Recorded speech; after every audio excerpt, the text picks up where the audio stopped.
Dear students, welcome back. Uttarakhand में UKPSC ने exam conduct करवाया था असिस्टेंट इंजीनियर का 2022 में, जो कि कैंसिल हो गया था और दोबारा से कंडक्ट किया जाएगा इस एग्ज़ाम को। आज के लेक्चर में हम इसके क्वेश्चन नंबर 61 से लेकर 120 तक डिस्कस करेंगे और सॉल्यूशंस के साथ मैंने ये भी फाइंड आउट किया है कि क्वेश्चन कौन सी बुक से लिए गए हैं, ताकि आप कमिंग एग्जाम्स के लिए अपनी स्ट्रेटेजी और कंटेंट है वो अच्छे से डिसाइड कर पाओ। क्वेश्चन नंबर 21 में दिया है कि डीएडी एनालिसिस जो है, डीएडी होता है डेप्थ एरिया ड्यूरेशन कर्व। इसमें मैक्सिमम डेप्थ है वो एक 10⁻³ किलोमीटर स्क्वायर के एरिया के लिए है, वन डे स्टॉर्म के लिए 76.5 सेंटीमीटर। सेम एरिया के लिए मैक्सिमम एवरेज डेप्थ क्या होगा 3 डे स्टॉर्म के लिए? तो ये एरिया है और ये रेनफॉल है। इनके बीच में ग्राफ प्लॉट किया जाता है। अगर वन डे ड्यूरेशन के लिए ग्राफ प्लॉट करें तो इस तरीके से आएगा, ड्यूरेशन बढ़ेगी तो इस तरीके से ग्राफ ऊपर की तरफ शिफ्ट होता जाएगा। दो टाइप के क्वेश्चंस पूछे जाते हैं इस टॉपिक से। एक तो ये कि एरिया को इंक्रीज करते हैं अगर, तो रेनफॉल के साथ में जो ग्राफ है उसमें क्या चेंज आएगा। तो जैसे कि आप देख रहे हो कि एरिया को जैसे जैसे हम इंक्रीज करता जा रहे हैं, पहले ये था उसके बाद ये है, उसी तरीके से रेनफॉल की अमाउंट जो है वो डिक्रीज हो रही है। दूसरा ये पूछा जाता है कि अगर रेनफॉल की ड्यूरेशन बढ़ाते हैं तो क्या इफेक्ट आएगा। तो ऑब्वियसली अगर रेनफॉल की ड्यूरेशन बढ़ाते हैं तो जो क्यूमुलेटिव रेनफॉल है वो तो बढ़ेगा, ज़्यादा टाइम के लिए रेनफॉल हो रहा है। तो सेकेंड डे, थर्ड डे इस तरीके से ऊपर की तरफ शिफ्ट हो रहा है, रेनफॉल की वैल्यू है वो बढ़ रही है। क्वेश्चन में ये पूछा है कि सेम एरिया के लिए अगर 3 डे स्टॉर्म होगा तो 76.5 सेंटीमीटर से ज़्यादा होगी डेप्थ ऑफ रेनफॉल, तो सी हो जाएगा आंसर। क्वेश्चन 62 में पूछा है कि पेनमैन का जो इवोपोट्रांसपिरेशन इक्वेशन है वो किस पे बेस्ड है। तीन अप्रोच होती है इवोपोट्रांसपिरेशन कैलकुलेट करने की। एक होता है वाटर बजट, जिसमें कि टोटल इनफ्लो और टोटल आउटफ्लो को हम इक्वेट करते हैं और जो चेंज है वो स्टोरेज में जो डिफरेंस आएगा उसके इक्वल होगा। दूसरा हो जाता है एनर्जी बजट, जिसमें कि हम टोटल एनर्जी है उसको इक्वेट करते हैं, इवोपोरेशन की फॉर्म में जितना एनर्जी बाहर जा रही है उन सबको बैलेंस करते हैं। और थर्ड होता है mass transfer method. Penman equation में एनर्जी बजट और मास ट्रांसफर दोनों को यूज किया जाता है, तो सी होगा। क्वेश्चन 63 में दिया है कि साइमंस रेन गेज है, ये क्या क्या मेजर करता है। तो साइमंस रेन गेज है ये non recording type rain gauge है, ये only amount of rainfall calculate करती हैं, इंटेंसिटी कैलकुलेट नहीं करेंगी। तो मेजर्स इंटेंसिटी ऑफ रेनफॉल गलत हो गया, डेप्थ ऑफ स्नोफॉल भी गलत हो गया, एरिया ऑफ रेनफॉल भी गलत हो गया, डेप्थ ऑफ रेनफॉल स्टोर्ड है ये करेक्ट होगा। क्वेश्चन 64 में दिया है कि इनफिल्ट्रेशन इंडेक्स फाई है वो किस किस को अकाउंट करती है। तो फाई इनफिल्ट्रेशन इंडेक्स डिनोट करती है एक वैल्यू कि अगर इससे ज़्यादा रेनफॉल हुआ तो वो जो डिफरेंस होगा रेनफॉल और फाई इंडेक्स का वो इक्वल होगा रन ऑफ के। जैसे कि फाई इंडेक्स है 3 mm/h, इट मीन्स अगर 5 mm/h की रेट से रेनफॉल हो रहा है तो 2 mm/h की रेट से रन ऑफ होगा। तो फाई इंडेक्स अज्यूम करती है कि जो इस वाटर सॉइल के अंदर जा रहा है, जो अब्जॉर्प्शन हो रहा है इनिशियली, और जो डीप इनफिल्टर होकर वाटर टेबल को ज्वाइन कर रहा है, उस वाटर के अलावा सारा का सारा वाटर है वो रन ऑफ में जा रहा है। तो ये जो भी इवोपोरेशन होता है, ट्रांसपिरेशन होता है, जो डिप्रेशन स्टोरेज होते हैं, इन सारे लॉसेस को काउंट नहीं करता है। तो ये 3 और 4 ही करेक्ट होगा, सी हो जाएगा, ओनली 2 आर करेक्ट। क्वेश्चन 65 में दिया है कि पोरस मीडिया में अगर फ्लो हो रहा है तो डार्सीज लॉ है वो तभी एप्लीकेबल होगा जब आर की वैल्यू है लेस देन 1 होगी। तो आर क्या होता है। तो आर होता है रेनॉल्ड्स नंबर, ये होता है रो वी डी अपॉन म्यू। अब एक होता है ये है डायनेमिक विस्कोसिटी, एक होता है काइनेमेटिक विस्कोसिटी न्यू, जो होता है म्यू अपॉन रो। तो काफ़ी बार इसको इस फॉर्म में भी लिख दिया जाता है वी डी अपॉन न्यू। तो ये तो है काइनेमेटिक विस्कोसिटी, वी है डिस्चार्ज वेलोसिटी और डी है मीन साइज ऑफ पार्टिकल्स, तो सी हो जाएगा। क्वेश्चन 66 में दिया है कि कोई कैचमेंट एरिया है, उसमें 4 रेन गेज स्टेशन हैं जिनका डेटा ये दिया है रेनफॉल 20, 25, 22 एंड 15। इनके थीसन वेट्स हैं वो 0.3, 0.4, 0.1 और 0.2 है। तो एवरेज डेप्थ ऑफ रेनफॉल क्या होगा। ये क्वेश्चन थोड़ा सा यूनिक है, किसी बुक से नहीं लिया गया है, लेकिन अगर आपको थीसन पॉलीगन के और क्वेश्चंस आपने किए हुए हैं तो आप इस क्वेश्चन पे को भी कर लोगे। वेटेज दिया हुआ है तो हमें मल्टीप्लाई कर देना है वेट से, 20 इंटू 0.3, 25 वाले का वेटेज है 0.4, 22 0.1 15 इंटू 0.2 डिवाइडेड बाई ये इनका सबमिशन जो कि होगा 1। तो इसको जब आप सोल्व करोगे तो ये आ जाएगा 21.2 सेंटीमीटर। ये वेट यहाँ पर आपको डायरेक्टली दे दिया है। ये वेट है, ये रिप्रेजेंट करता है कि कोई रेन गेज स्टेशन है वो कितना एरिया कवर कर रहा है। अगर ज़्यादा एरिया कवर कर रहा है तो उसका वेटेज भी ज़्यादा होता है। कहीं पर कम एरिया में ज़्यादा रेन गेज स्टेशन लोकेटेड हैं तो उस केस में फिर उसका वेटेज कम होगा। क्वेश्चन 67 में दिया है कि ऑर्चार्ड्स को इरिगेट करने के लिए बेस्ट मेथड क्या है। तो ऐसे क्वेश्चंस आपने ज़रूर कहीं देखे होंगे। बेसिन फ्लडिंग होता है। हर एक प्लांट के लिए इस तरीके से चारों तरफ बेसिन बना देते हैं और पूरा उसमें वाटर पूरा फिल कर दिया जाता है। तो डी हो जाएगा। क्वेश्चन 68 में दिया है कि कोई स्टैंडिंग क्रॉप है उसके लिए कंजप्टिव यूज ऑफ वाटर है वो किसके इक्वल होगा। तो कोई स्टैंडिंग क्रॉप है उसको वाटर चाहिए होता है, उसकी इवोपोरेशन आसपास के एरिया से हो रहा है, उसकी डिमांड को फुलफिल करने के लिए, जो प्लांट की लीव से ट्रांसपिरेशन हो रहा है उसके लिए। इसके अलावा उसकी जो मेटाबॉलिज्म एक्टिविटीज़ हैं वो जो प्लांट कंज्यूम कर रहा है एक्चुअल में वाटर वो भी होता है। तो इन तीनों का सम होता है, ये होता है consumptive use of water. But mostly होता है क्या है कि वाटर जो कंज्यूम करता है वो वाटर तो अराउंड 1% से भी कम होता है जो टोटल कंजप्टिव यूज ऑफ वाटर है उसका। तो काफ़ी बार कंजप्टिव यूज ऑफ वाटर को हम इक्वेट कर देते हैं इवोपोट्रांसपिरेशन के, क्योंकि मेजर जो लॉस हो रहा है, जो कंज्यूम हो रहा है वाटर, वो तो इसी में हो रहा है। प्लांट कंज्यूम कर रहा है वो बहुत कम है। क्वेश्चन 69 में दिया है कि किसी डैम रिजर्वोयर का यूजफुल स्टोरेज कौन सा होगा। तो 3 लेवल होते हैं इसमें। एक तो ये सबसे ऊपर वाली लाइन होती है pool level during design flood, जिसको मैक्सिमम लेवल भी बोला जाता है। दूसरा इससे नीचे होता है, ये होता है नॉर्मल पूल लेवल। बेसिकली क्या हो रहा है कि ऊपर वाला नॉर्मल पूल लेवल के ऊपर जो ये मैक्सिमम वाला लेवल है, ये डिनोट कर रहा है उस सिचुएशन को जब फ्लड आ रहा हो और हम डैम को यूज कर रहे हैं वाटर को रिटेन करने के लिए। उस केस में नॉर्मल पूल लेवल है, इससे भी ज़्यादा वाटर लेवल अलाउ किया जाता है। और उसको जब रेनफॉल कम हो जाता है, जब डिस्चार्ज कम हो जाता है रिवर में, तो धीरे धीरे उसको वापस से रिवर में डिस्चार्ज कर दिया जाता है। ये जो नॉर्मल पूल लेवल और pool level during design flood है, इनके बीच का ये होता है, इसको बोलते हैं सरचार्ज स्टोरेज। इसके अलावा नॉर्मल पूल लेवल से एक नीचे ये लाइन आती है, ये होता है मिनिमम पूल लेवल। तो मिनिमम पूल लेवल और नॉर्मल पूल लेवल के बीच का ये होता है यूजफुल स्टोरेज, और मिनिमम पूल लेवल से नीचे का ये होता है डेड स्टोरेज। इस वाटर को हम रिजर्वोयर से निकाल नहीं पाते हैं बाहर। और सरचार्ज स्टोरेज है, ये सिर्फ फ्लड के टाइम ही अवेलेबल रहता है। तो pool level during design flood को ही मैक्सिमम वाटर लेवल भी बोला जाता है। तो क्वेश्चन में पूछा है यूजफुल स्टोरेज, तो ये होगा फुल रिजर्वोयर लेवल और मिनिमम वाटर लेवल है उसके बीच का, तो सी हो जाएगा। क्वेश्चन नंबर 70 में दी है कि वाटर एप्लीकेशन एफिशिएंसी है वो किसका रेशियो होता है। तो different type of efficiency irrigation में आपने पढ़ी होगी, और उन सब में ही हम 2 वॉल्यूम ऑफ वाटर का रेशियो लेते हैं। एप्लीकेशन एफिशिएंसी होती है, इसमें होता है कि water stored in root zone divided by water applied, तो सी हो जाएगा।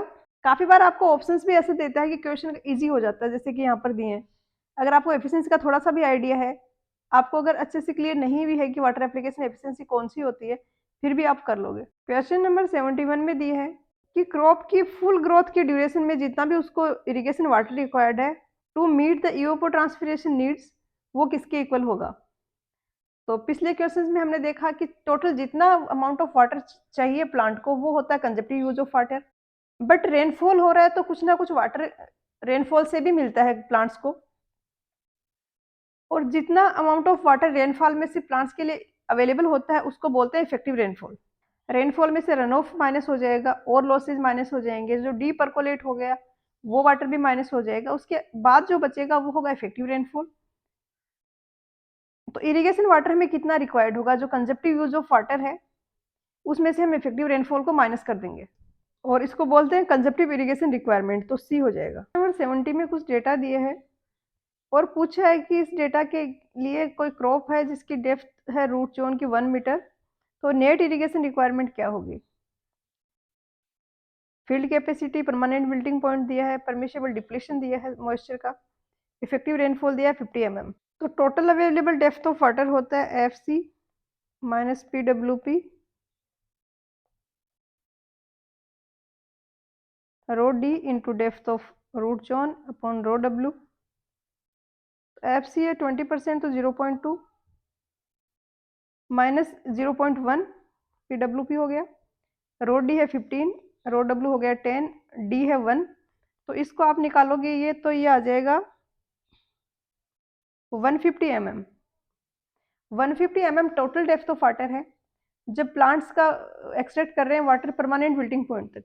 जब मॉइस्चर कंटेंट कम हो जाता है, परमानेंट विल्टिंग पॉइंट तक पहुंच जाता है, तो उस रेंज में फिर प्लांट्स की ग्रोथ अफेक्ट होती है। तो टोटल अवेलेबल मॉइस्चर है उसको पूरा डिप्लीट करना हम अलाउ नहीं करते, कुछ परसेंटेज हम अलाउ करते हैं और उसके बाद फिर से इरिगेट कर देते हैं। और क्वेश्चन में वो परसेंटेज दिया 50%।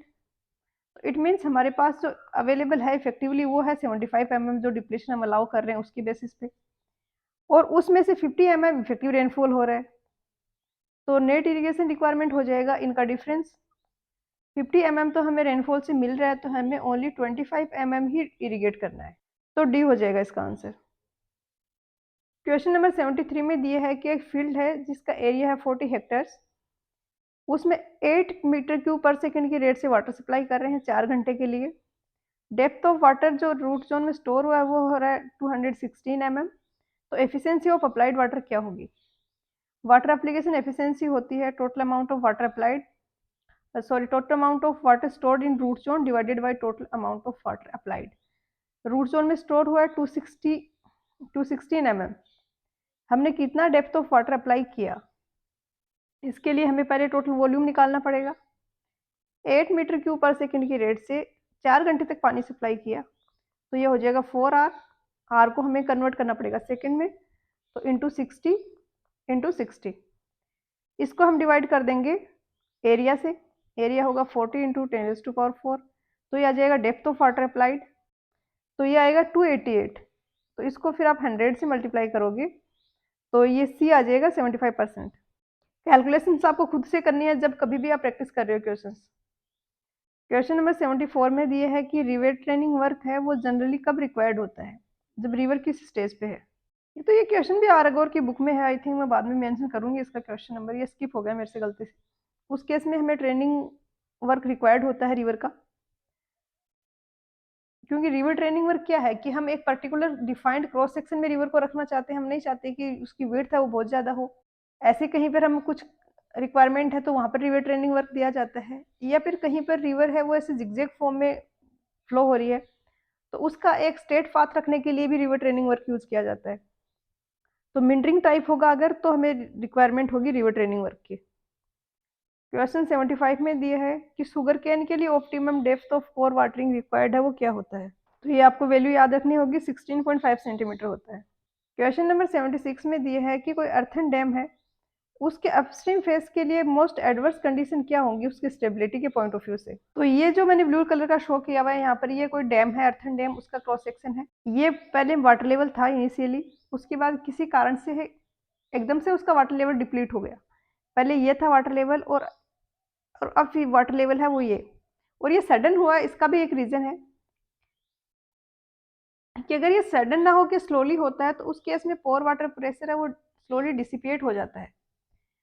ये वाला पोर्शन ऑफ सॉइल है ये भी काफ़ी ज़्यादा स्ट्रेस में है, अनस्टेबल कंडीशन में है, क्योंकि ये सैचुरेटेड होने के कारण इसमें पोर वाटर प्रेशर बिल्डअप हो चुका है काफ़ी ज़्यादा, और इनिशियली इस डायरेक्शन में फोर्स लग रहा था वाटर के कारण जो इसको स्टेबलाइज कर रहा था, वो एक स्टेबलाइजिंग फोर्स था इसके लिए। बट अब वो फोर्स भी रिमूव हो गया और ये सैचुरेटेड भी है। इनिशियल जब हमने इसको कंस्ट्रक्ट किया था उस टाइम इसमें कोई स्टेबिलिटी का इशू नहीं था उतना जितना अभी है, क्योंकि उस केस में सॉइल है वो सैचुरेटेड नहीं थी। तो सडन ड्रॉडाउन के कारण सॉइल सैचुरेटेड भी है और ये इधर से प्रेशर भी नहीं मिल रहा है उसको जो स्टेबलाइजिंग फोर्स है। तो इस केसेस में अपस्ट्रीम स्लोप का फेलियर होता है और फेलियर के बाद स्लोप कुछ इस फॉर्म में आ जाता है। ये येलो कलर का जो मैं शो कर रही हूँ इस तरीके से ये पूरा के पूरा सॉइल है वो नीचे धंस जाती है ऐसे। तो यहाँ पर हो जाएगा ऑप्शन है सडन ड्रॉडाउन। क्वेश्चन नंबर 77 में दिया है कि कोई ग्रेविटी डैम है जिस पर फ्री बोर्ड और एक रोडवे प्रोवाइड करने के लिए टॉप में कुछ विड्थ हम प्रोवाइड कर देते हैं, उसके कारण उसके जो रिजल्टेंट फोर्सेज हैं उन पर क्या इफेक्ट आएगा। तो पहले तो हम एलिमेंट्री प्रोफाइल देखते हैं और फिर देखते हैं कि कैसे हम टॉप पे विड्थ प्रोवाइड कराते हैं। तो ये होता है एलिमेंट्री प्रोफाइल किसी भी डैम का। इनिशियली उसके जो फोर्सेज लग रहे हैं उनके बेसिस पे हम डिजाइन करते हैं, जो मेन फोर्सेज हम कंसीडर करते हैं, तो हमारा ऐसा सेक्शन निकल के आता है कि हमें ऐसा ट्राइंगुलर सेक्शन चाहिए। लेकिन जो डिजाइन लेवल है उससे हमें थोड़ा ज़्यादा भी हम रेज करना चाहते हैं ग्रेविटी डैम का जो टॉप है उसको, क्योंकि हमें थोड़ा फ्री बोर्ड भी प्रोवाइड करना है, तो हम इसको थोड़ा ऊपर ले जाना चाहते हैं। और साथ में हम चाहते हैं कि ऊपर एक पाथ सा बन जाए ताकि इंस्पेक्शन वगैरह के लिए हम उसको यूज़ कर पाएँ। तो इसलिए हम टॉप में थोड़ी सी विड्थ भी प्रोवाइड करा देते हैं, तो उस केस में फिर ऐसा दिखता है ग्रेविटी डैम सेक्शन। इनिशियली जब एलिमेंट्री प्रोफाइल था तो उस केस में एक तो इधर से हॉरिजॉन्टल फोर्सेज जो वाटर के कारण प्रेशर लग रहा था वो था, एक इसके ग्रेविटेशन फोर्सेज के कारण इसमें डाउनवर्ड फोर्स लग रहा था। तो इस तरीके से डाउनवर्ड फोर्स लग रहा था इस पॉइंट पर, और यहाँ से h/3 डिस्टेंस पे इस तरीके से ये फोर्स लग रहा था प्रेशर के कारण, वाटर के प्रेशर के कारण, और इनका रिजल्टेंट कुछ जैसे इधर जा रहा था। डाउनवर्ड फोर्स वेट के कारण एक्ट करेगा यहाँ से b/3 पे और यहाँ से 2b/3 पे। अब क्या किया हमने, टॉप विड्थ प्रोवाइड करी, तो इसके कारण रिजल्टेंट फोर्सेस पे क्या इफेक्ट आएगा ये पूछा है। तो अब टॉप विड्थ में क्या किया हमने, ट्रायंगुलर सेक्शन के अलावा यहाँ पे इधर की साइड कुछ मास लोकेट किया है, ये एक्स्ट्रा यहाँ पर विड्थ प्रोवाइड करी है, तो इसके कारण ये वाला जो एरो है ये इधर की तरफ शिफ्ट होगा, क्योंकि ये सेंट्रोइड है, तो जिस डायरेक्शन में हमने ज़्यादा कंसंट्रेट किया है मास को ये उधर ही शिफ्ट हो जाएगा। डैम का सेक्शन होता है, इसमें ये होता है हील, ये होता है टॉप, तो ये हील की तरफ शिफ्ट होगा टॉप विड्थ के कारण, तो बी हो जाएगा यहाँ पर shift towards the heel. Question number 78 में दिया है कि एक क्लेई सॉइल है जिसकी फील्ड कैपेसिटी दी है, परमानेंट विल्टिंग पॉइंट दिया है, स्पेसिफिक वेट दिया है, रूट जोन की डेप्थ दी है 0.8 मीटर, तो अवेलेबल मॉइस्चर होल्डिंग कैपेसिटी क्या होगी। सेम ऐसा क्वेश्चन हम पहले भी कर चुके हैं। ये होता है rho D upon rho F C minus P W P multiply by depth of root zone, तो सारी वैल्यूज रख देंगे। इस ये क्वेश्चन थोड़ा सा कैलकुलेटिव है, जी की वैल्यू 9.81 दी है, अगर आप एग्जैक्टली पुट करते हो तो फिर काफ़ी ज़्यादा टाइम कंज्यूम हो जाएगी कैलकुलेशंस, तो अगर जी की वैल्यू दी है तो भी आप अप्रोक्सीमेशन से कर सकते हो 10 लेके जी की वैल्यू, और इसको जब आप ये सॉल्व करोगे तो 15.6 सेंटीमीटर आ जाएगा आंसर ए। क्वेश्चन नंबर 79 में दी है कि अर्थन डैम के फाउंडेशन से जो सीपेज हो रहा है उसको हम किससे कंट्रोल कर सकते हैं। ये कोई अर्थन डैम है, ये कोर है इसका, और ये साइड के ये स्लोप्स हैं। अब क्या होता है, ये तो अर्थन मटेरियल का बना है और इसमें सीपेज होगा, तो इसमें इस तरीके से फ्लो होगा, और जो हमारा जो वाटर इधर स्टोर किया हुआ है वो धीरे धीरे डाउनस्ट्रीम में पास हो जाएगा, ये जो हेड बन रहा है इसके कारण। तो इसके रोकने के लिए हम ड्रेनेज फिल्टर्स यूज करते हैं। एक इसका एग्जांपल है कि यहाँ पे इस तरीके से रोक का टो बना दिया। अब जैसे डैम में से फ्लो हो रहा है उसी तरीके से जो फाउंडेशन है वो अगर परमेबल हुआ तो इसमें से भी वाटर हाई हेड के कारण इस डायरेक्शन में जाना चाहेगा सीपेज होके, तो इसको रोकने के लिए कट ऑफ वॉल प्रोवाइड की जाती है। किसी भी इम्पेरियस मटेरियल की कट ऑफ वॉल यहाँ पर दे दी जाती है, जहां पर भी हमें कोई स्ट्रॉन्ग इम्परमेबल रॉक मिल रही है वहां तक इसकी डेप्थ रखी जाती है, तो सी हो जाएगा। क्वेश्चन नंबर 80 में दिया है कि कोई ग्रेविटी डैम है जिसकी डेप्थ है 20 मीटर, वाटर डेंसिटी दी है और टोटल प्रेशर पर मीटर पूछा है। तो इस तरीके से 20 मीटर की ये इसकी वॉल है, इधर की ये अपस्ट्रीम फेस है, तो इसमें ये इस तरीके से प्रेशर डायग्राम बनेगा। ये होगा WH, ये है H, तो ये हो जाएगा इसका एरिया हो जाएगा फोर्स के इक्वल पर मीटर जो फोर्स है, तो ये हो जाएगा 1/2 WH इंटू एच, और जब ये वैल्यूज रख के आप इसको फाइंड आउट करोगे तो ये आ जाएगा 2 into 10⁵ kg, option C. Question number 81 में दिया है कि रिज कैनाल है, इसका अल्टरनेट नेम क्या है, तो इसको वाटर साइड कैनाल भी बोला जाता है, और रिज कैनाल नाम इसका इसलिए है कि ये जो रिज लाइन है उसके अलोंग होती है, तो ये कोई कंटूर लाइन्स है और इसके टॉप पे ये रिज जहाँ पे है उसके अलोंग ये बन रही है, और इसका सबसे बड़ा बेनिफिट ये होता है कि ये दोनों साइड में इससे हम इरिगेशन कर सकते हैं, क्योंकि दोनों साइड ही इस तरीके से हम जाएंगे तो डाउन स्लोप है, और ये राइट एंगल पे कट करती है कंटूर्स को।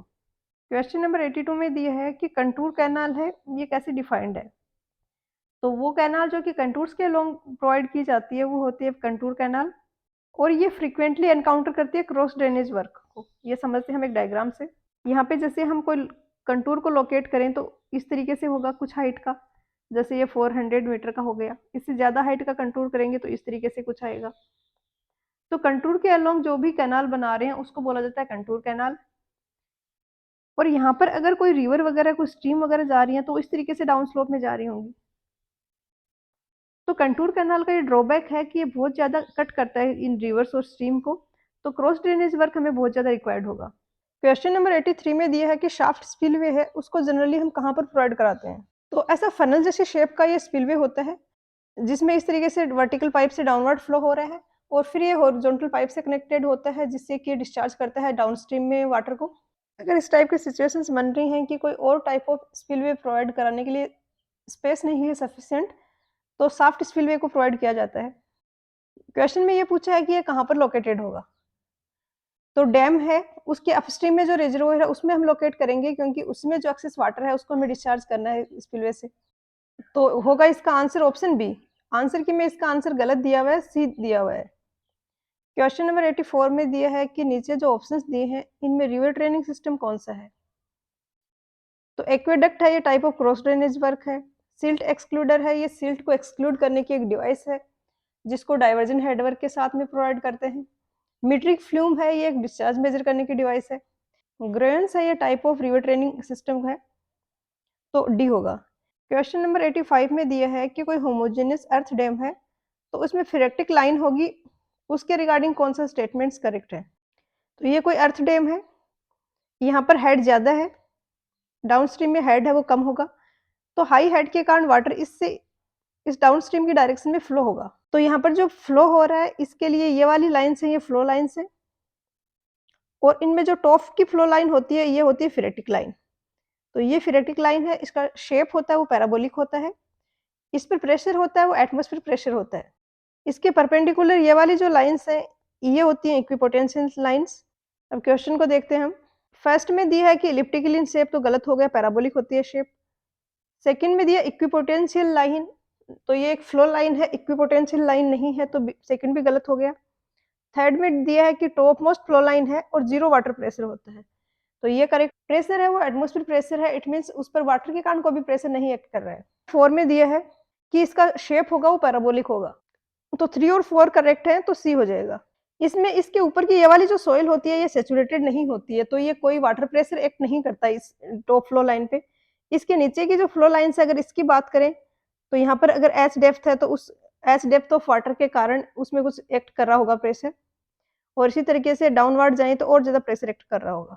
क्वेश्चन नंबर 86 में दिया है कि एक अर्थन डैम है, उसमें से जो फ्लो हो रहा है उसके लिए फ्लोनेट बन रहा है, उसमें 6 फ्लो चैनल्स हैं, 18 इक्विपोटेंशियल लाइन्स हैं, ये परमेबिलिटी है, सीपेज हेड है वो 6 मीटर है, तो डिस्चार्ज पूछा है पर मीटर लेंथ, तो ये फॉर्मूला होता है KH/NF/ND। ये याद रखने का मैंने ट्रिक भी आपको पहले बताया है कि मीटर क्यूब पर सेकंड होता है डिस्चार्ज, और पर मीटर पूछा है तो ये क्यू हो जाएगा मीटर स्क्वायर पर सेकंड। अब इधर भी हमें सेम यूनिट चाहिए, तो हमें पता है कि V इक्वल टू के आई होता है डार्सीज लॉ के अकॉर्डिंग। तो आई तो यूनिट लेस है, तो V और K की यूनिट होती है सेम, तो K की यूनिट हमारे पास आ गई मीटर पर सेकंड, और हेड की यूनिट होती है मीटर, तो हमें मीटर स्क्वायर पर सेकंड की यूनिट लाने के लिए दोनों को मल्टीप्लाई करना पड़ेगा, तो KS तो मल्टीप्लिकेशन में आएगा, फिर NF/ND आएगा। इसका हिंट ये है कि FD जो होता है फिक्स डिपॉजिट, उससे याद रखना F ऊपर आएगा D नीचे आएगा, तो इसमें सारी वैल्यूज रख देनी है। ये पर मिनट में है तो इसको कन्वर्ट करना पड़ेगा डे में, तो 4 × 10⁻⁵, 60 से किया तो ये आवर्स में हो गया, 24 से किया तो ये डेज में हो गया। इसको जब आप सोल्व करोगे वैल्यूज रख के, 60 × 24, एस की वैल्यू है 6, NF number of flow channels है 6, नंबर ऑफ इक्विपोटेंशियल ड्रॉप्स हैं 18, तो इसको सोल्व करोगे तो ऑप्शन बी आ जाएगा आंसर। क्वेश्चन नंबर 87 में दिया है कि सैडल साइफन स्पिलवे है, इसमें एयर वेंट पाइप है, वो कहाँ क्यों प्रोवाइड की जाती है फुल रिजर्वर सरफेस पे। तो ऐसा होता है सैडल साइफन स्पिलवे जिसमें कि साइफोनिक एक्शन से वाटर है उसको डिस्चार्ज किया जाता है। इसमें ये पाथ है जिससे कि डिस्चार्ज हो रहा है, ये इस तरीके से बनाया गया है, और ये है ये इसका इनलेट है, ये है ये फुल रिजर्वर लेवल है। अगर फुल रिजर्वॉयर लेवल से ज़्यादा वाटर लेवल जा रहा है तो उस केस में हम स्पिल आउट करते हैं वाटर को स्पिलवे से। तो हम चाहते हैं कि इस लेवल से ऊपर अगर वाटर जा रहा है तब तो वाटर स्पिल हो, और अगर कम हो तो फिर ऑटोमेटिकली स्टॉप हो जाए।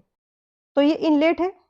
अब इधर जो है वाटर लेवल राइज होगा, इसमें से वाटर जाएगा और ये इधर से डिस्चार्ज होगा, और जो यहाँ पर एयर है ये उसको अपने साथ में ले जाएगा और साइफोनिक एक्शन स्टार्ट हो जाएगा।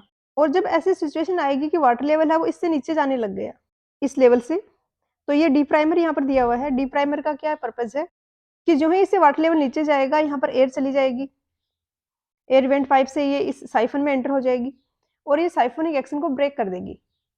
और क्यों करवा रहे हैं हम ब्रेक? क्योंकि हम नहीं चाहते कि इस लेवल से नीचे अगर वाटर लेवल जा रहा है तो वाटर स्पिल हो, और इस लेवल से कम वाटर लेवल जाते ही यहाँ से एयर एंटर होने के कारण साइफोनिक एक्शन है वो ब्रेक हो जाएगा। कि एयर वेंट का क्या पर्पज़ है? तो इसका पर्पज़ है कि साइफोनिक एक्शन है वो ब्रेक हो जाता है इससे, तो एयर होगा। क्वेश्चन नंबर 88 में दिया है कि कोई ऑर्डिनरी रेजिडेंशियल बिल्डिंग है, उसमें डैम प्रूफ कोर्स है वो कहाँ पर प्रोवाइड कराते हैं? ये सेम क्वेश्चन यूकेपीएससी ने जो ए की 2013 में एग्जाम कंडक्ट करवाई थी उसमें भी पूछा है, और 2-3 और क्वेश्चंस भी आए हैं उस क्वेश्चन पेपर से। अभी जितने भी प्रीवियस क्वेश्चन पेपर हैं वो आपको सारे सॉल्व करने हैं, कमिंग एग्जाम के लिए वो बहुत इंपॉर्टेंट होंगे।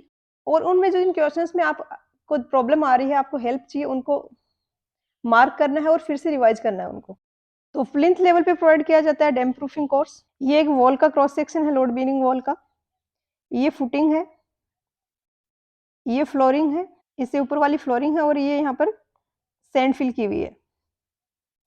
इसके बाद ये वाला लेवल है प्लिंथ लेवल, ये है सिल लेवल, और ये होता है लिंटल लेवल। ये विंडो है। तो प्लिंथ लेवल पे डैम प्रूफिंग कोर्स प्रोवाइड किया जाता है ताकि जो ग्राउंड में मॉइस्चर है वो ऊपर ना जाए सीपेज के थ्रू। तो सी आंसर हो जाएगा यहाँ पर। क्वेश्चन नंबर 89 में दिया है कि बिल्डिंग का जो सैनिटरी प्लम्बिंग सिस्टम होता है, 2 पाइप सिस्टम, उसमें कौन कौन सी पाइप्स होती हैं? तो ये डिफरेंट पाइप सिस्टम है। एक है सिंगल स्टेक सिस्टम जिसमें एक ही पाइप दी जाती है, जो वाटर क्लोजेट का वेस्ट है और जो वॉशरूम का सिंक का सारा वेस्ट इसी में जाता है। दूसरा होता है वन पाइप सिस्टम, जिसमें पाइप तो एक ही है बट इसके अलावा एक वेंट पाइप और दे दी जाती है। और सबसे इम्प्रूव्ड जो वर्जन होता है वो है 2 पाइप सिस्टम, जिसमें कि वाटर क्लोजेट का वेस्ट जाने के लिए अलग से पाइप होती है, किचन के सिंक का, वॉश बेसिन का, इनके लिए अलग से पाइप होती है, और दोनों की अलग-अलग सेपरेट अपनी वेंट पाइप होती हैं। तो 2 पाइप सिस्टम में होंगी वेस्ट पाइप और सोइल पाइप अलग-अलग, और हर एक की अपनी went pipe, option D. Question number 90 में दिया है कि ड्रिप इरिगेशन से रिलेटेड जो मोस्ट करेक्ट स्टेटमेंट है वो क्या है? तो ड्रिप इरिगेशन है, इसकी एफिशिएंसी सबसे ज़्यादा होती है, वाटर एप्लीकेशन एफिशिएंसी। इसका रीज़न है कि एक तो हम इसमें ज़्यादा अमाउंट ऑफ वाटर एक साथ सप्लाई नहीं करते, तो डीप परकोलेशन भी नहीं होता। इसके अलावा जो इवोपोरेशन के लॉसेज हैं वो भी काफ़ी कम हो जाते हैं, क्योंकि पूरे फील्ड को वाटर सप्लाई करने के बजाय हम जहाँ पर प्लांट्स लगे हैं सिर्फ वहीं पर वाटर सप्लाई कर रहे हैं। तो डी हो जाएगा आंसर। क्वेश्चन नंबर 91 में दिया है कि कोई वाटर लॉक्ड एरिया है, उसमें से वाटर रिमूव करने के लिए ड्रेन्स दिए हुए हैं, तो उन ड्रेन्स की स्पेसिंग है वो किसके डायरेक्टली प्रोपोर्शनल होगी? तो ये फॉर्मूला होता है स्पेसिंग का। यहाँ पर के है, ये परमेबिलिटी है, 4K/Q। क्यू है वो डिस्चार्ज पर यूनिट लेंथ, जो ड्रेन में डिस्चार्ज जा रहा है वो है, और बी स्मॉल बी है maximum height of the drain water table above the impervious layer. तो डायरेक्टली तो एस प्रोपोर्शनल है के कोफिशिएंट ऑफ परमेबिलिटी के, बट क्वेश्चन के ऑप्शंस में एक मिस्टेक है। यहाँ पर दिया square root of the coefficient of permeability, तो स्क्वायर रूट नहीं होगा, कोफिशिएंट ऑफ परमेबिलिटी होगा, तो डी करेक्ट होगा। अभी यहाँ पर कोई सा भी ऑप्शन है वो करेक्ट नहीं है, और ये same question Gupta and Gupta में भी दिया है, क्वेश्चन नंबर 239। क्वेश्चन नंबर 92 में दिया है कि वाटरबोर्न डिजीज कौन सी हैं? तो कोलेरा, हेपेटाइटिस, टाइफाइड, ये सारी ही वाटरबोर्न डिजीज हैं, डी हो जाएगा आंसर। क्वेश्चन नंबर 93 में दिया है कि ड्रॉप मैन होल्स होते हैं, ये कौन से होते हैं, कहाँ प्रोवाइड करते हैं? तो कहीं पर मेन सीवर और ब्रांच सीवर सेम लेवल पे मीट नहीं कर रही हैं, जैसे कि ये ब्रांच सीवर है, इधर से जा रही है, और ये मेन सीवर है। तो अगर इनकी लेवल में डिफरेंस है तो वहाँ पर ड्रॉप मैन होल प्रोवाइड किए जाते हैं, और जनरली ये डिफरेंस 0.5 टू 0.6 मीटर से ज़्यादा है, तो ये ड्रॉप मैन होल्स की रिक्वायरमेंट होती है। और इसमें इस तरीके से डायरेक्टली इसमें डिस्पोज करने के बजाय इस तरीके से एक वर्टिकल पाइप से पहले नीचे लाते हैं सीवेज को, और फिर इसके अंदर डिस्चार्ज करते हैं। इसका रीज़न ये है कि यहाँ पर इंस्पेक्शन वगैरह के लिए कोई पर्सन अगर अंदर है तो ये सीवेज फिर डायरेक्टली उसके ऊपर गिरेगा, तो उसको अवॉइड करने के लिए इसको वर्टिकल पाइप से नीचे लाके इस तरीके से डिस्चार्ज किया जाता है। तो क्वेश्चन में पूछा है तो ड्रॉप मैन होल वो होंगे जब ड्रेन है वो डिफरेंट लेवल पे मीट कर रहे हैं, तो डी हो जाएगा। क्वेश्चन नंबर 94 में दिया है कि वाटर क्लोजेट में कौन सी ट्रैप देते हैं, तो पी ट्रैप या एस ट्रैप वाटर क्लोजेट में दी जाती है। इसका पर्पज है कि जो वाटर सील है उसको मेंटेन रखना। तो इस तरीके से अगर ये ट्रैप बना हुआ है तो ये होता है पी ट्रैप, और अगर इस तरीके से है तो ये होता है एस ट्रैप। पी ट्रैप जब देते हैं जब हमें पीछे ड्रेन करना हो इसके वेस्ट को, और एस ट्रैप जब होती है जब ग्राउंड में ड्रेन करना हो। क्वेश्चन नंबर 95 में दिया है कि टोटल हार्डनेस क्या होगी CaCO3 की फॉर्म में ड्रिंकिंग वाटर में एज पर IS 10500 2012, तो ये होता है 200 ppm, तो सी हो जाएगा। क्वेश्चन नंबर 96 में दिया है कि डैम में मैक्सिमम फेलियर होते हैं वो किस कारण से होते हैं अर्थन डैम में, तो 40% तो होते हैं इसमें हार्डलिक फेलियर, 30% होते हैं सीपेज फेलियर और 30% ही होते हैं स्ट्रक्चर फेलियर। और हार्डलिक फेलियर्स में रीजंस होते हैं, एक तो ओवरटॉपिंग की डिजाइन है उससे ज्यादा फ्लो हो गया और फिर डैम के ऊपर से फ्लो होने लग गया वाटर। दूसरा होता है अपस्ट्रीम फेस है उसका इरोजन हो जाए। थर्ड है कि फ्रोस्ट एक्शन के कारण क्रैकिंग हो जाए उसमें। और फोर्थ होता है कि डाउनस्ट्रीम फेस है उसमें गुली फॉर्मेशंस की वजह से इरोजन हो जाए। ऑप्शंस में दिया है कि वेलोसिटी ऑफ वाटर के कारण अपस्ट्रीम फेस में इरोजन हो जाए, तो ऐसा तो कोई रीजन नहीं है। Sleeping slope being rather steep, ये भी गलत है। सी में दिया है कि कैविटीज हैं उसमें कोई लीकेज हो रहा हो, तो डैम में ऐसी कोई कैविटीज नहीं होती अर्थन डैम में, तो डी हो जाएगा। क्वेश्चन नंबर 97 में दिया है कि कंबाइंड सीवरेज सिस्टम है उसके लिए प्रेफर्ड शेप है वो क्या होगा, तो कहीं पर भी डिस्चार्ज में बहुत ज़्यादा वेरिएशंस है तो एग शेप्ड है वो बेस्ट रहता है, क्योंकि इसका सेक्शन कुछ इस तरीके से होता है। अगर बहुत ज़्यादा वेरिएशंस नहीं है कांस्टेंट सा फ्लो हो रहा है तो जो सर्कुलर सेक्शन होता है ये बेस्ट रहता है। लेकिन सीवर में वेरिएशंस बहुत ज़्यादा होते हैं और हमें मिनिमम सेल्फ क्लींजिंग वेलोसिटी भी मेंटेन करनी है, तो सर्कुलर सेक्शन अगर अराउंड हाफ फुल के आसपास है तब तो ये बेस्ट रहता है। लेकिन इससे कम होने लग जाता है डिस्चार्ज, तो सेल्फ क्लींजिंग वेलोसिटी मेंटेन करने के लिए हमें स्लोप बहुत ज़्यादा देना पड़ता है फिर।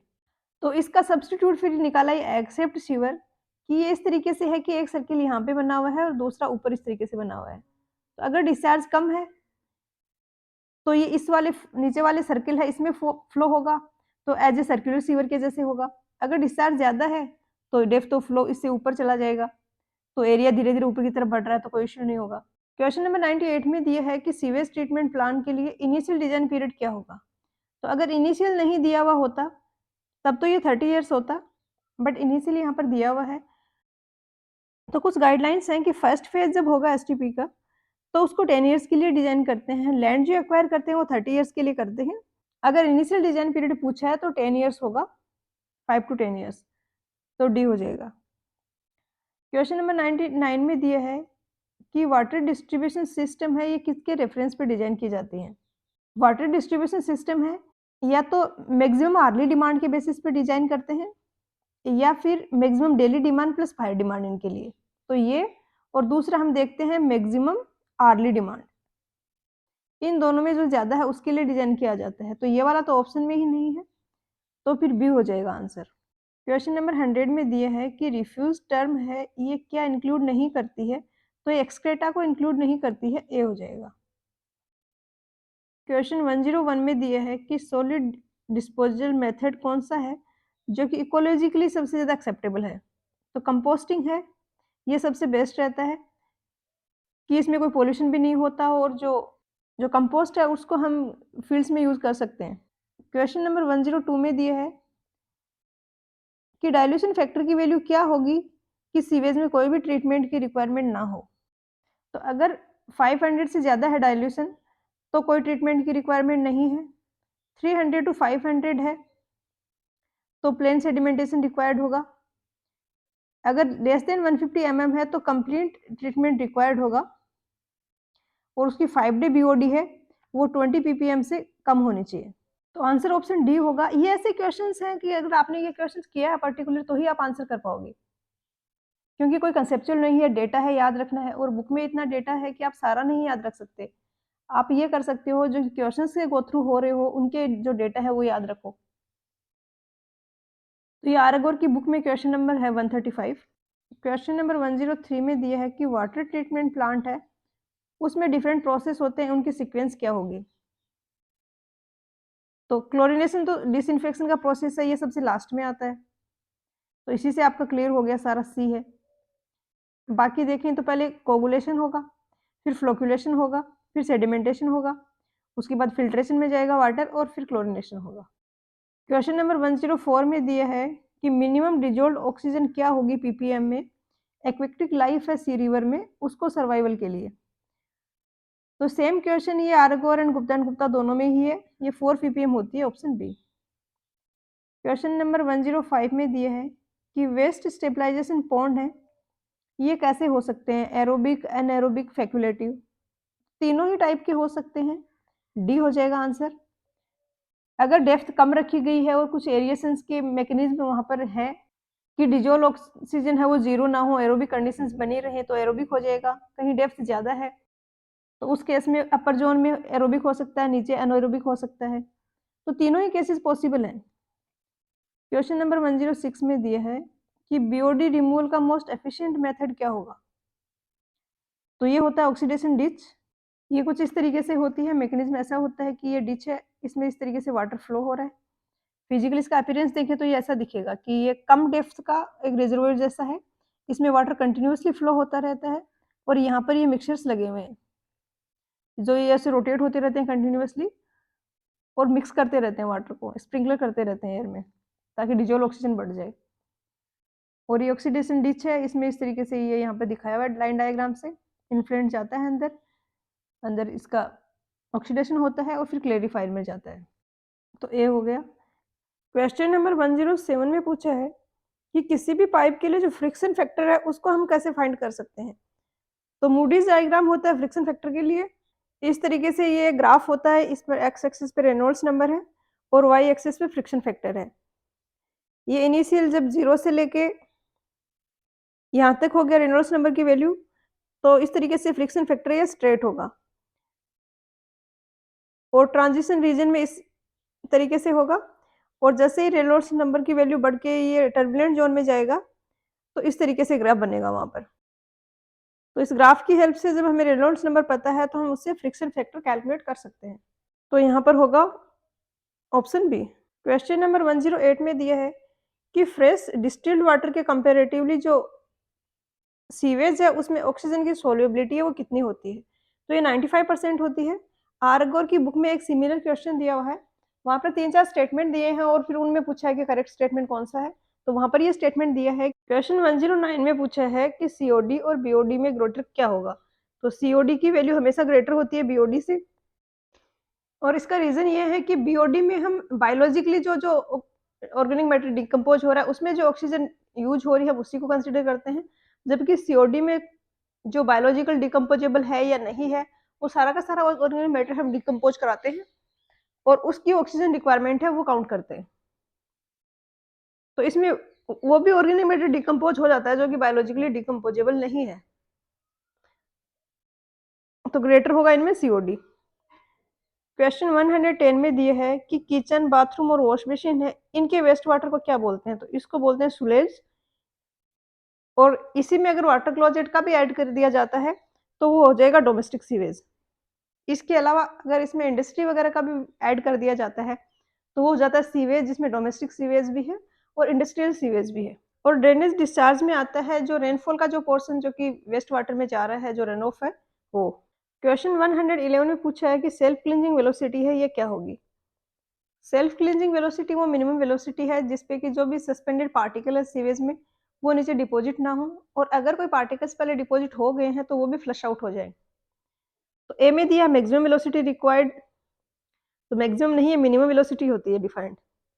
बी में दिया है कि minimum velocity flow required to maintain certain amount of solids in flow,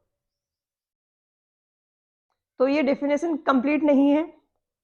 D में दिया है कि वो फ्लो वेलोसिटी जिसपे कि कोई डिपॉजिटेड सॉलिड्स हैं तो फ्लश आउट हो जाए। अगर वेलोसिटी सफिशिएंट है कि डिपॉजिटेड को फ्लश आउट कर रही है तो ऑब्वियसली जो सस्पेंडेड है वो तो नहीं जमेंगे, उसमें डिपॉजिट नहीं होंगे, तो डी है ये कंप्लीट है, तो ये आंसर हो जाएगा।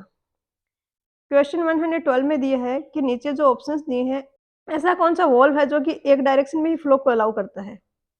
तो ये होता है रिफ्लक्स वॉल, इसको चेक वॉल भी बोला जाता है। तो ये सिंपल एग्जांपल है एक चेक वॉल रिफ्लक्स वॉल का, कि यहाँ पर ये हिंज लगा हुआ है और ये डिस्क यहाँ पर एक लगी हुई है और यहाँ पर ये एक ऑब्स्ट्रक्शन लगा हुआ है, सीट बोला है इसको। अब अगर इस डायरेक्शन में फ्लो होगा तो ये गेट इस डायरेक्शन में नहीं मूव कर सकता क्योंकि आगे ये सीट लगी हुई है, तो इस डायरेक्शन में तो फ्लो को नहीं अलाउ करेगा।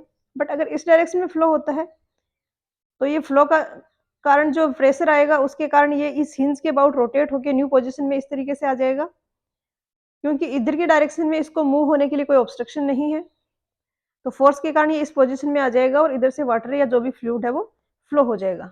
तो सी हो गया। क्वेश्चन 113 में दिया है कि कौन सी पाइप है जो कि S2S के कारण जो कोरोजन हो रहा है उसको रेजिस्ट करती हैं। तो ये ग्लेज्ड पाइप्स होती हैं। ग्लेजिंग वो प्रोसेस है जिसमें कि किसी भी सरफेस पे हमें ग्लासी लेयर प्रोवाइड करते हैं ताकि उसकी परमेबिलिटी है वो काफ़ी हद तक रिड्यूस हो जाए। क्वेश्चन 114 में दिया है कि एक इंडस्ट्रियल वेस्ट वाटर है, उसका डिस्चार्ज का रेट है 2 मीटर क्यूब पर सेकेंड, बीओडी उसकी है 250 मिलीग्राम पर लीटर। वो एक स्ट्रीम को ज्वाइन कर रहा है जिसकी डिस्चार्ज है 18 मीटर क्यूब पर सेकेंड और बीओडी है 10 मिलीग्राम पर लीटर। तो अब जो उनका कंबाइंड स्ट्रीम बनी है उसमें बीओडी की कंसंट्रेशन क्या होगी। तो सिंपल सा आपने मास बैलेंस करना है, जितना बीओडी पहले आ रहा था और जितना जा रहा है वो सेम होंगे। तो जैसे कि इसका डिस्चार्ज Q1 है और इसका बीओडी है बीओडी 1, जो इंडस्ट्रियल वेस्ट वाटर है इसका स्ट्रीम का बीओडी है बीओडी 2 और डिस्चार्ज है Q2। तो टोटल जो इनफ्लो है बीओडी का वो हो जाएगा BOD 1 into Q1 plus BOD 2 into Q2। इतना बीओडी स्ट्रीम में है, तो जो रिजल्टेंट दोनों की कंबाइंड जो होगी उसके लिए हम लिख सकते हैं कि टोटल डिस्चार्ज तो हो गया Q1 प्लस Q2 और टोटल बीओडी है ये हमें कैलकुलेट करना है, ये बीओडी रिजल्टेंट हो गया। तो इससे बीओडी रिजल्टेंट आ जाएगा 2 into 250 plus 10 into 18 divided by total discharge जो कि हो जाएगा 18 प्लस 2। तो सिंपल सी कैलकुलेशन है, इसको सोल्व करोगे तो आ जाएगा 34, तो डी हो जाएगा। क्वेश्चन 115 में दिया है कि वाटर की स्टैंडर्ड बीओडी है वो कितने डेज के लिए लेते हैं, तो ये 5 डेज के लेते हैं, सी हो जाएगा। क्वेश्चन 116 में दिया है कि वाटर सील है ये कहाँ पर प्रोवाइड कराते हैं, वाटर क्लोजेट में हम इसको प्रोवाइड कराते हैं। कुछ डेप्थ ऑफ वाटर है जो कि हमेशा मेंटेन रहता है और वो स्टॉप करता है जो फाउल गैसेज वगैरह होती हैं उनके फ्लो को, तो सी हो जाएगा। क्वेश्चन 117 में पूछा है कि सारे सीवर्स हैं जो इंडिया में उनकी सेल्फ क्लींजिंग वेलोसिटी है ये क्या होती है। तो ये एवरेज वेलोसिटी 1 मीटर पर सेकेंड तक होती है और एक्चुअल होती है 0.8 मीटर पर सेकेंड तक जो मिनिमम है। तो ऑप्शंस में देखें तो सबसे सुटेबल होगा ऑप्शन बी, क्योंकि ए में लेस देन 1 मीटर पर सेकेंड दिया है तो इसमें तो 0.2 मीटर पर सेकेंड की वेलोसिटी भी काउंट होगी, ये तो सेल्फ क्लींजिंग वेलोसिटी के इक्वल नहीं है, तो बी होगा। क्वेश्चन 118 में दिया है कि 15 डिग्री सेंटीग्रेड पर एक सीवेज है, उसकी बीओडी 100 kg पर डे है और 5 डे बीओडी पर हेड वहाँ पर है 0.1 kg पर डे, तो पॉपुलेशन इक्विवेलेंट क्या होगा। तो कोई इंडस्ट्री है जिससे कि कोई सीवेज आ रहा है और म्यूनिसिपैलिटी होती है, उसका सिस्टम है कि वो पर पर्सन जो भी लोग उस सीवर को यूज कर रहे हैं उनसे कुछ अमाउंट है वो चार्ज करती है। तो अब इंडस्ट्री से भी चार्ज करना है तो इसके लिए पॉपुलेशन इक्विवेलेंट निकाला जाता है कि इस इंडस्ट्री है इससे जो सीवेज जा रहा है वो कितनी पॉपुलेशन के इक्वल है, और ये सिंपल सा फॉर्मूला है 0.1 kg पर पर्सन बीओडी जनरेट कर रहा है। अगर x पीपल होंगे तो 100 kg पर डे जनरेट करेंगे बीओडी, तो x आ जाएगा 100 डिवाइडेड बाई 0.1 तो आ जाएगा 1000, ऑप्शन बी। क्वेश्चन 119 में दिया है कि रैपिड सैंड फिल्टर्स में एयर बाइंडिंग फिनोमिना क्या है।